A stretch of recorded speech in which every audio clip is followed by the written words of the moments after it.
Hey guys, welcome back to Tealstone Homestead. Today is an exciting day because I have two litters that were born, one October 30th and one on October 31st, Halloween.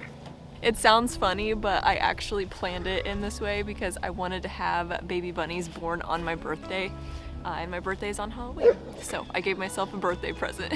One of the litters is by Rival and Vespa, two of my next generation Cremes. So it's very much a new pairing and I'm excited to see how the babies grow.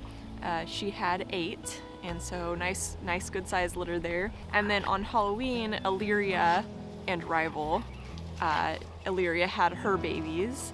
She had 5 altogether. One had passed away, unfortunately, so she has 4 left, and they are all looking very fat and happy. I haven't checked them today though, so I'm excited to show you guys what they look like, how they're growing, and hopefully all is still well. And another thing I have to do today is that I actually need to breed 2 more does today. So we're gonna breed 2 more does. I actually haven't decided fully on the pairings. I know we're gonna be breeding Reverie, and we're also going to be breeding Lynx. Excited to breed both of them, and I need to go out to the barn and like really figure out who is going to be breeding to who. I have to show you guys, this is very exciting to me. We actually got rid of this old fence line right here, so the backyard looks gigantic now. I'm gonna turn the camera around and show you what that looks like from up the hill a little bit. So the fence line used to be, you can kind of see where the grass is dead. That's where that fence line used to be, and there was just a lot of poison ivy and weeds growing up it. And it was separating the yard of our tiny house from the barnyard, and the only way we could get to the barn was to go out around this way and down this trail here. I'm gonna go over here and lift this lid on this one tractor so you guys can see Chevra and her babies, because they are not really babies anymore. They're like almost 20 weeks old.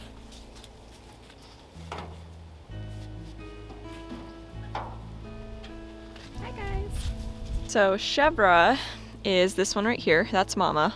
And then the others are her babies. So like I said, they're not really babies anymore. They are between 19 and 20 weeks old. Please do not follow my example for leaving rabbits together this long. I feel like I'm a really bad example of this lately. There is one buck in here. I've not seen anything happening between all of them, but again, I'm taking a risk leaving them all in here together like this. I really do need to separate them, and I'm hoping that I'll be able to do that in the next week. I'm kind of waiting on the new grow out pens to be completed, and I'm hopefully gonna get at least one of them completely done by this coming weekend. So I'm hoping then that we'll be able to separate them all out. This pea gravel was all left over. There goes Bento. We got a couple of new barn cats, you guys. One of them is named Bento, and that's that little orange guy right there. And the other one is Deza, and she's the mom. Hi, Bento. Hello. There he goes. But anyway, this pea gravel right here, we just recently concreted the barn, as most of you know. We overshot how much pea gravel we were gonna need. So Dad helped me with putting a bunch of it inside the goat pen here after we moved the rabbit tractors out. And so now we don't have to worry about mud in the goat area, at least not on this side. We didn't do anything over here, but we don't usually have issues with mud on this side of it, so. But the goats are wanting to go up to the pasture, so we're probably gonna end up taking them up here in just a second.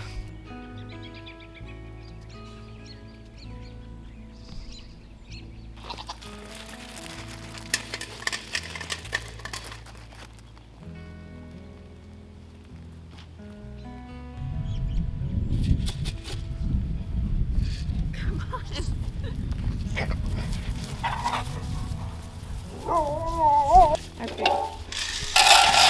There you go.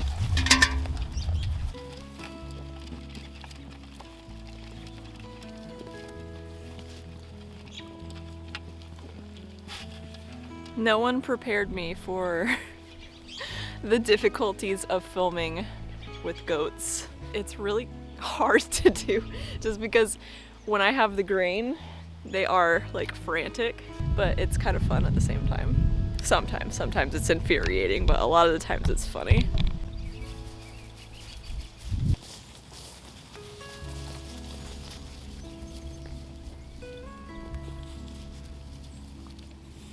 Now we're gonna go back down to the barn. First, we're gonna check on some baby bunnies, and then we're going to breed a couple of does. I'm gonna use this rubber bowl here to put my babies in as I take them out.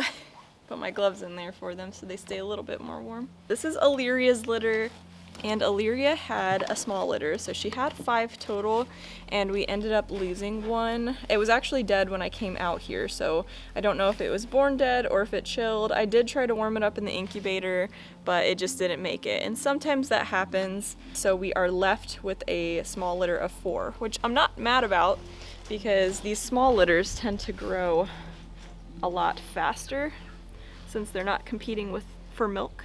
Today, filming this, it's November 2nd, so these guys are 2 days old. These are what Creme babies look like when they're born. Eventually, over the next week, they'll get all orange all over them. So that's one. Gotta make sure they're all in here, gotta make sure they're all well. But I don't really have any doubts that Illyria is doing a very good job. Here's the second one. Look at this belly, you guys. That is the sign of a very fed, fat, happy kit. A lot of times I'll get questions about like, is my rabbit feeding her babies? And most of the time the answer is yes. You won't hardly see them do it though. I don't see my rabbits go in to feed their babies, but maybe once a day. And even if I catch that, I'm lucky. But you can tell by when you take the baby out and if they look like they're swelled up like a balloon like this, they are fed. If they're all wrinkly along the back and on their belly, that means they're not getting fed. But most of the time, you don't have to worry. They're doing it, you just aren't seeing them do it. And that's completely normal. This is one of the ones that I was curious about. I don't get a lot of these with the Cremes, but it's a silvering breed thing where, let's see if I can show you guys. This one has a little bit of a white strip on its head. And this is one of those things, like the parents, neither of the parents, and I know for a fact that none of the grandparents had any white spots. So it's interesting when these things pop up. Bento, what are you doing? My experience with silver foxes, and there's a lot of breeders with a lot of varying opinions on these white spots. A lot of the time they're called death stars. Some people call them milk spots. They're actually not a true milk spot. But it's just part of the silvering gene. Sometimes these types of things will pop up. Bento, you're scaring me. My cats are becoming savages, you guys. My philosophy on white spots like this is I won't call them immediately for something like this. I tend to wait until they're around 8 to 12 weeks old, and I like to blow on the spot, see if it goes all the way down to the skin. If it goes all the way to the skin, most likely it's a cull, unless it's got stellar body type, in which case I would consider keeping and breeding and just watching to see if it passes it on or not. Some people have experimented with stuff like that. Sometimes with rabbits like this, you get them to have babies in the future and their offspring have 0 spots. So sometimes I don't think that it's quite a genetic thing. I think that it just is like kind of an anomaly. I don't tend to worry about it too much, but it is the only one in this litter that has a spot like that. And then this is the 4th one. So they all look really good, you guys. They're all really fat and happy. You can see the stomach on that one too. They are very, very plump, so I'm not worried about these guys at all. She's made a very good fur nest, and I'm just gonna cover them back up. And now I'm gonna go get Vespa's litter.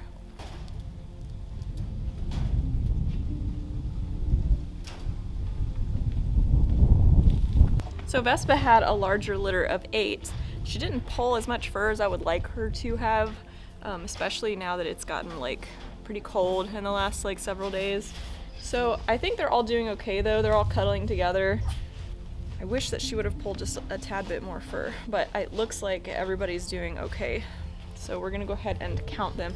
We're not gonna look at them all individually just because she had like 8, so I'm just going to count them all and make sure they're all there and all healthy. There's her nest though. You can see she didn't pull like quite as much fur, but they're doing okay. So we're gonna pull them out and make sure everybody's doing good.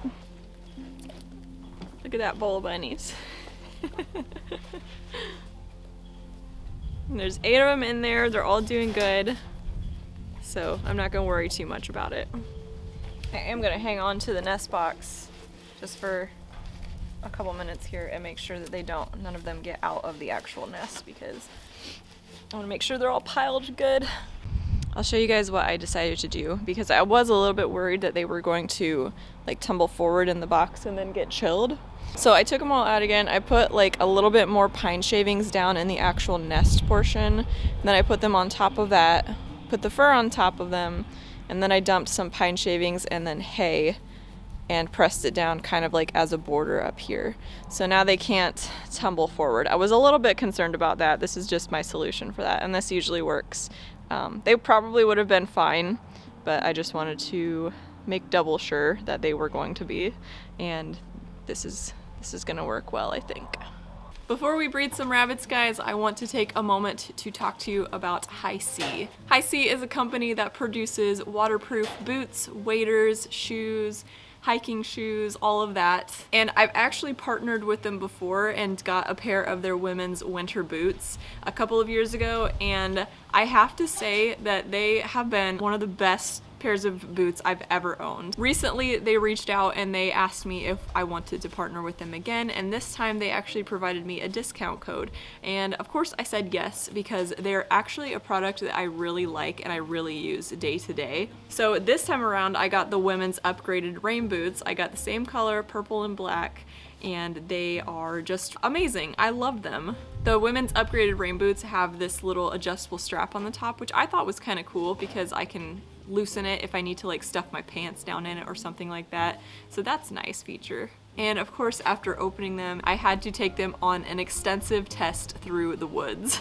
And yes, I walked in mud, I walked in a very deep water. I can tell you guys for a fact that these boots are completely waterproof. I had water almost to the very top of these boots and there was no water coming in at all. Having a pair of nice waterproof boots on my property is definitely a necessity because we get a lot of mud, we do a lot of projects in the woods. I'm going through the creek a lot of the time when I walk the dogs and all of that, so I need to make sure that the boots that I have can hold up to my day-to-day adventures.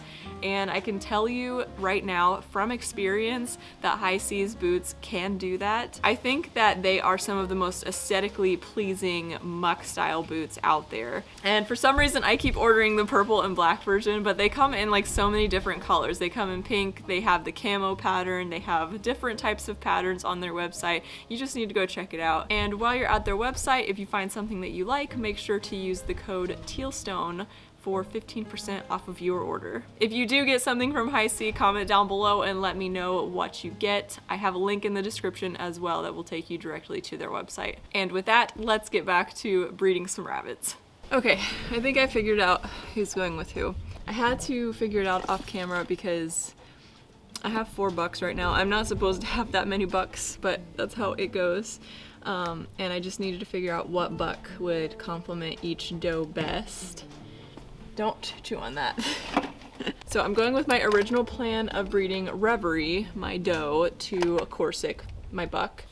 And then I'm breeding Lynx, my doe, to Crezu, my other buck. And both of these bucks are still technically juniors. I think they're getting ready to be intermediates. But their weights are really good and they're looking really promising. And since I bred both my does to rival last go around, I do kind of want to see how these guys produce. So then I'll have like kind of a month staggering between seeing how rival produces versus maybe these two. This is Crezu. Let me see if I can get him posed up to where you guys can kind of see him. This is what he looks like posed up. He's a really nice buck. I'm really liking the way that he looks. He's got nice fullness in the hindquarters, And he's compact, which is something that Lynx kind of lacks. Lynx is a little bit longer throughout the midsection area, and I'll show you that when I get her out. But I really like how Cremes is more compact. Can you pose, buddy? He's like kind of done with me now. But I really like how Cremes is a little bit more compact. I think that he'll complement Lynx a bit in that sense. They're also two very full rabbits. They both have very full back ends, so I'm hoping to get babies with the full back end. But I just need a little bit more shortness right here on Lynx. When she poses up, and you guys will see it, she's gonna be a lot longer right here. And his shoulders aren't perfect, but he has a nice rise to him. I like the rise. I think that he looks pretty good. I love his coat. Could be a little bit richer underneath. But I think that they'll complement each other really, really well. So we're gonna go ahead and put Cremes in the wagon, and then I'm gonna get Lynx out, and I'm gonna show you what Lynx looks like. So this is Lynx. She's a lot older than him. And when you pose her up, you can kind of see how she's just a little bit longer. At least I can see it, but she's a little bit longer and narrower right here. See that? I'm hoping that breeding her to Cremes will give me a little bit of a quicker rise. Maybe shorten this up right here just a tad bit. It's not bad. When I see it on camera, it's not as bad as I'm making it sound. It really isn't. She is just a tad bit narrow though, and he's a little bit wider in that sense. So I'm gonna see if breeding them together complements them and if the babies turn out well. I'm looking forward to seeing what we get. So we're gonna go ahead and breed these two. This is Cremes already in here. Both of these bucks, they've never bred a doe. Hopefully they know what to do. Usually they do. And after we get them bred, we will mark on the calendar for 28 days to put the nest box in, and then 31 days the babies are due. Alright, adding in your girl. There you go, bud. I prefer breeding in a wagon like this just because I have a little bit more control over it. Just in case anybody gets feisty or anything like that. Are you gonna lift?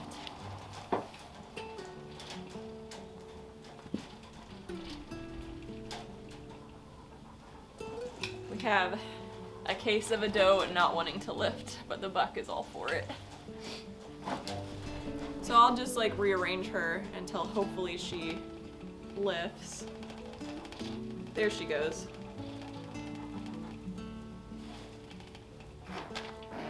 And that is what we call a fall off. So we can count these two successfully bred, which is exciting. Sometimes it takes a little convincing for the doe. They're not always willing to lift. The bucks are like 99% of the time, but the does sometimes are like not in the mood. I usually aim for 3 fall offs, and then later on in the day I'll come out and try to get 3 more. But actually, it doesn't really matter how many fall offs you get. You can get a litter of like 12 with 1 fall off. The number of fall offs don't really correlate with the number of kits. It's usually more about the fertility of the sperm and the receptiveness of the doe. The reason that I like to get 3 is just in case he missed one of those times, and then the reason that I like to come back out and do it again is just in case she wasn't being totally receptive the first go around. Usually the second she is. There's another fall off, so yay, we have 2 fall offs so far. We'll try to get 1 more. Where's you? You're not jumping out. Go say hi to your woman.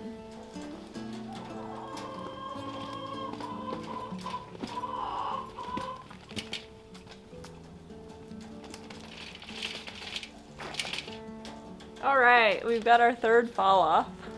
So now, since we've gotten 3 fall offs, I'm gonna go ahead and put Lynx and Cremes back. I'm gonna get out Reverie and Corsic, and I'm gonna show you guys what they look like and why I'm pairing those 2 together, because I really do think that that pairing is going to be really complementary. So looking forward to that one. I'll show you here in just a minute. This is Corsic. I'm gonna put him down and show him to you guys. I really like Corsic a lot. He is very thick and meaty. He's a very meat type rabbit. And I think that that is going to pair really well. Reverie is also really meaty, but she's also longer in body. So he's got like that nice compact look to him as well.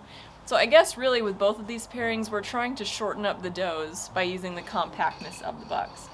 But the does have a lot of the meat on them. So that's why I'm saying like it's probably going to be a good complementary breeding. Rev is a grand champion, like I said, but like even though she's a grand champion, to me, I think that she's more like brood quality. I didn't take her to convention or anything because as she aged, she just got a little bit longer, but the meat is there. Like she's very, very thick.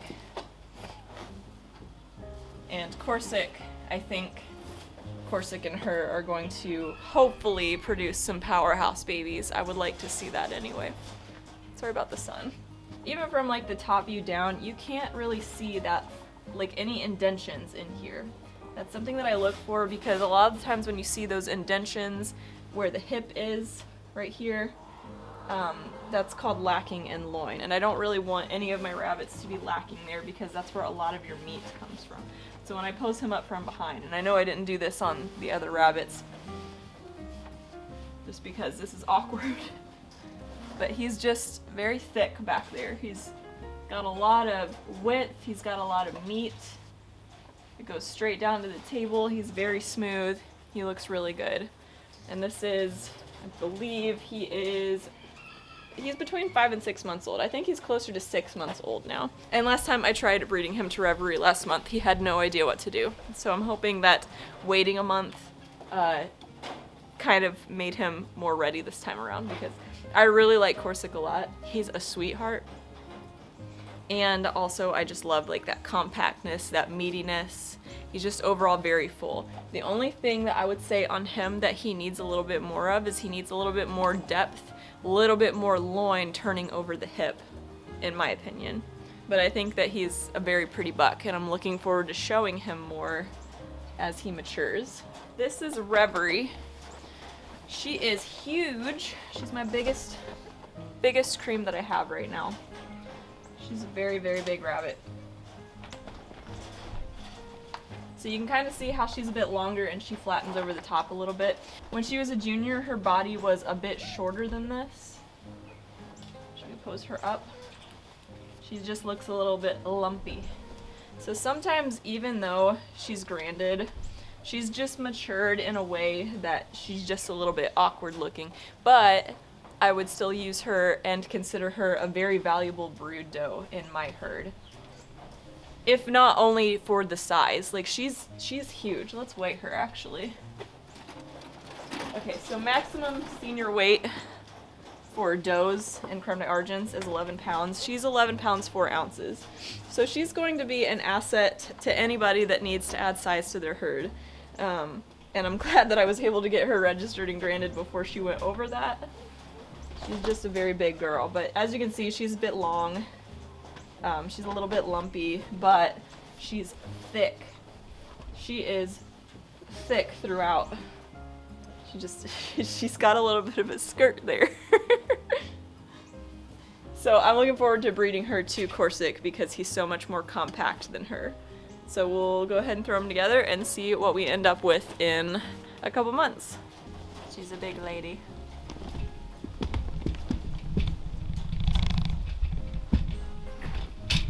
There's our third fall off. Since he did those 3 so quickly, I think I'm gonna actually leave them and see if he can get a 4th.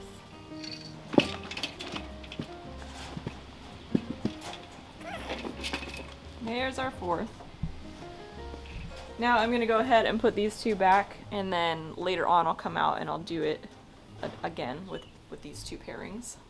Now that we are done looking at baby bunnies and breeding rabbits, you guys, I'm going to say goodbye because I'm going to go in the house and warm up and make some coffee because that sounds really good to me at the moment. I hope that you guys enjoyed this video, maybe learned something new. I hope that you enjoyed seeing my rabbits and maybe it helped you in some way thinking about like when you're pairing rabbits for breeding and all of that. Maybe it helped you out in, you know, your thought process on like the reasoning why you're gonna breed who to who, because I always have to think through if anybody's faults are going to exaggerate anybody else's faults, and vice versa, if we're gonna get like something really good out of a pairing and all of that. I'm always trying to think and produce good quality rabbits, and it's part of the fun of rabbit breeding, but sometimes you don't always get what you think you're gonna get, so I guess we'll see when we evaluate these babies in several months. But like I said, you guys, I hope that you enjoyed this video, hope that you learned something new, and I will see you guys in my next video. Bye guys.